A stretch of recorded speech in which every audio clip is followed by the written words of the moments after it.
Evangelho de João, capítulo 3, versículo 16 em diante. Versículo 16 é considerado o versículo chave, essência de todo o Evangelho. João 3,16 diz o seguinte: porque Deus amou o mundo de tal maneira que deu o seu único Filho, para que todo que nele crê não pereça, mas tenha a vida eterna. Porquanto Deus enviou o seu Filho ao mundo, não para que julgasse o mundo, mas para que o mundo fosse salvo por ele. Quem nele crê não é julgado. O que não crê já está julgado, porquanto não crê no nome do unigênito Filho de Deus. O julgamento é este: a luz veio ao mundo, e os homens amaram mais as trevas do que a luz, porque as suas obras eram más. Pois todo aquele que pratica o mal aborrece a luz, e não se chega para a luz, a fim de não serem arguidas as suas obras. Quem pratica a verdade aproxima-se da luz, a fim de que as suas obras sejam manifestas, porque feitas em Deus. Este texto, eu particularmente acredito, que é a explicação do apóstolo amado, o apóstolo João, uma explicação do que Jesus queria tratar ali em toda aquela história e todo aquele diálogo com Nicodemos. E João vem trazer aqui algumas coisas muito interessantes para nós. Como disse, um dos versículos mais decorados por crianças, pelos cristãos. Me lembro que na minha infância, na escola bíblica de Feiras, não tinha uma escola bíblica de Feiras que a gente não tivesse que decorar aí o João 3,16. Mas é uma revelação desse grande amor que Deus tem por nós, quando diz que Deus amou o mundo de tal maneira que deu o seu único Filho, para que todo aquele que nele crê não pereça, mas tenha a vida eterna. O fato de acreditar em Jesus faz com que eu seja um vencedor, mais do que vencedor. Me habilita a vencer a morte. Aqui diz que aquele que crê não perece, mas tem a vida eterna. Em outro texto, no próprio Evangelho de João, Jesus vai dizer que aquele que nele crê, ainda que morra, viverá, porque ele é a ressurreição e a vida. E João, explicando, diz que Deus enviou o seu Filho ao mundo não para que julgasse o mundo, mas para que o mundo fosse salvo por ele. E quem nele crê não é julgado, o que não crê já está julgado, porquanto não crê no nome do único Filho de Deus. E o julgamento é exatamente esse: a luz veio ao mundo, e os homens amaram mais as trevas do que a luz, porque as suas obras eram más. Daqui a pouco nós vamos entrar numa parte muito importante. Daqui a alguns vídeos nós vamos começar a ver sobre as mensagens que Jesus trouxe em forma de parábolas. E Jesus, ao ser questionado por seus discípulos, porque ele ensinava por meio de parábolas, dá uma resposta aos discípulos dizendo que isso era para que se cumprisse as Escrituras. E as Escrituras dizem, no livro do profeta Isaías, que vendo não enxergaria e que ouvindo não seriam capazes de escutar. Eu já vi gente interpretando esse texto dizendo que Jesus contava as parábolas porque por meio de parábolas só quem tem a capacidade de entender poderia de fato entender a mensagem. E não é verdade. Quando Jesus se utiliza desse recurso chamado parábolas para trazer verdades do reino de Deus aos homens, o que Jesus nada mais nada menos está fazendo é simplificar a mensagem da verdade. Não existe nada mais explícito na mensagem de toda a Escritura do que o amor a Deus. Eu já vi muita gente dizendo assim: olha, eu não leio a Bíblia porque a Bíblia é difícil de ser entendida. Já criou-se na história até algumas lendas dizendo que quem lê a Bíblia fica doido, ou quem lê a Bíblia morre. Na verdade, a Bíblia ela é muito simples de ser entendida. Essas coisas foram criadas justamente por isso, porque a mensagem da Bíblia é tão simples, é tão objetiva, que quando o homem lê, o homem sente-se impulsionado a se libertar das garras de quem tenta dominá-lo, porque ele entende que em Deus ele é livre, que em Deus ele é perdoado, que em Deus ele pode experimentar alegria, ele pode experimentar paz, ele pode experimentar tudo aquilo que Jesus prometeu e disse que tem a ver com o Evangelho, e que tantas vezes quem se diz cristão não experimenta, porque não está debaixo de Cristo, não está em Cristo, está em outras coisas, está no clube do Nicodemos, o fariseu Nicodemos, está usando as escrituras para outras coisas. E aí sim, se as escrituras forem utilizadas de acordo com a conveniência humana, se torna complicado de ser entendido, porque o ser humano é difícil de ser entendido. Agora Deus é amor, e o que a Bíblia nos revela é o amor de Deus em Cristo Jesus. E aqui diz João, ele diz que Deus não mandou o seu Filho para que o mundo fosse julgado, mas para que o mundo fosse salvo. E quem crê nesse amor de Deus não é julgado porquanto creu e recebeu esse amor de Deus, que é claro. Só que o julgamento que esses homens recebem, que João diz que quem não crê já está julgado porquanto não creu, é exatamente esse. Que a luz, que é Jesus, veio ao mundo, mas os homens preferiram mais as trevas do que a luz, porque as suas obras eram más.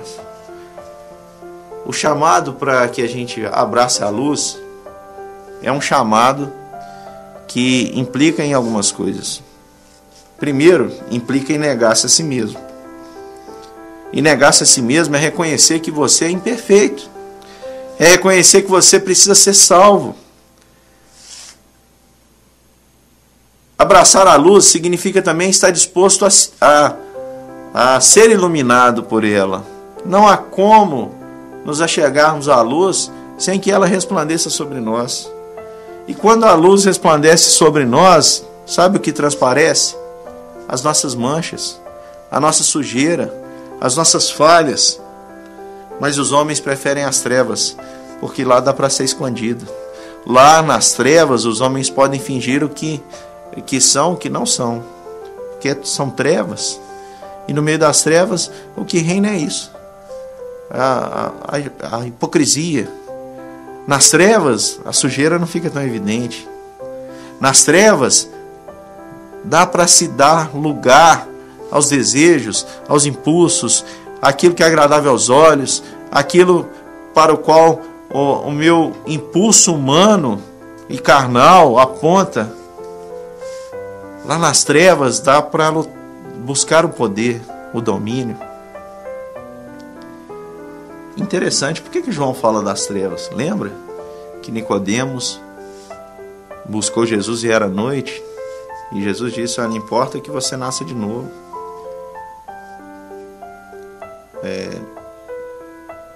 Eu não sei se Deus estava trabalhando no coração de Nicodemos. Não sei dizer. Mas eu só sei que Nicodemos estava sendo colocado à prova. E Jesus estava dizendo: larga essa mentira. Larga essa fantasia. Larga esse contexto de comodidade, de conforto.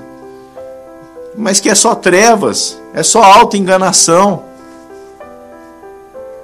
E nasça de novo. Mas os homens amaram mais as trevas do que a própria luz. Os homens têm muita dificuldade em abrir mão daquilo que lhes agrada, para poderem agradar a Deus. E aí Jesus diz, aqui as Escrituras nos dizem, versículo 20, pois todo aquele que pratica o mal aborrece a luz, e não se chega para a luz, a fim de não serem arguidas as suas obras. Ninguém que não está disposto a nascer de novo se chega para a luz. Pelo contrário, permanece quieto no fundo da caverna da existência. Permanece quieto no porão. Mantém a sua alma no porão. Mantém-se em um contexto em que ele não pode ser julgado porque todos são iguais. Não se chega para a luz porque não quer ser arguido, não quer que seja falado sobre, não quer que seja argumentado sobre as suas obras, não quer argumento sobre elas. Mas agora quem é da verdade, quem está buscando um Salvador, Deus olha para esse coração, Deus se revela, Jesus se apresenta, aproxima-se da luz e faz isso, sabe por quê? Porque está andando com sinceridade. Quem busca a luz, não pensa você que é perfeito, não. Eu, no tempo em que eu me converti, eu lembro, eu pensava assim, que a minha vida cristã seria uma escalada. Eu iria crescer cada dia, crescer, e eu chegaria a um ponto que eu seria um ser revestido de uma aura celestial aqui na terra. E eu lembro que eu comecei então a minha caminhada com Jesus. E para minha surpresa, ao invés de ter um crescimento no sentido de me perceber uma pessoa mais perfeita, quanto mais eu caminho com Jesus, mais eu percebo e mais evidente fica para mim as minhas manchas. Quanto mais eu me aproximo da luz, mais eu fico surpreso do quanto eu sou pecador. E isso não me atrapalha de forma alguma, porque quanto mais eu percebo que sou pecador, quanto mais também eu percebo que a graça de Deus superabundou sobre todos os meus pecados, que a misericórdia, o amor, a graça dele é muito maior do que os meus erros. Porque onde mudou o pecado, diz as Escrituras, superabundou a graça. Por isso, quem pratica a verdade, quem tem a intenção de andar na luz, como ele está na luz, como as Escrituras dizem, quem se aproxima da luz, faz isso para que as suas obras sejam manifestas, porque todas elas são feitas em Deus. Porque quem quer se aproximar da luz, quer também ser alimentado por essa luz, quer que ela brilhe sobre ele, quer que fique evidente que ele é da verdade, que não precisa se esconder, porque não importa as suas imperfeições, não importa os seus pecados, a graça de Deus, o amor de Deus é super abundante sobre o seu pecado, sobre a iniquidade. E é por isso que a gente se aproxima da luz, sem medo. Porque o Deus que nos amou e enviou o seu único Filho, como diz João 3,16, fez isso para que quem crê que Ele é a luz, para aquele que nele crê, para quem acreditar que Ele é a luz, tenha a vida eterna. Queria deixar essa palavra e dizer para você, meu querido, não seja alguém das trevas, não seja alguém da noite, não seja alguém que busque o conforto, a religiosidade, a comodidade que tudo isso pode aparentemente oferecer sem um compromisso mais profundo com Deus. Não seja assim não, porque isso é tudo ilusão. Você sabe que o único remédio para a salvação é nascer de novo, é experimentar o que o apóstolo Paulo diz, que é ser achado em Cristo, que é essa luz, sem ter justiça própria, senão aquela que procede de fé e vem de Cristo Jesus, que morreu na cruz para pagar o preço no meio do seu lugar. Que Deus nos abençoe em nome de Jesus.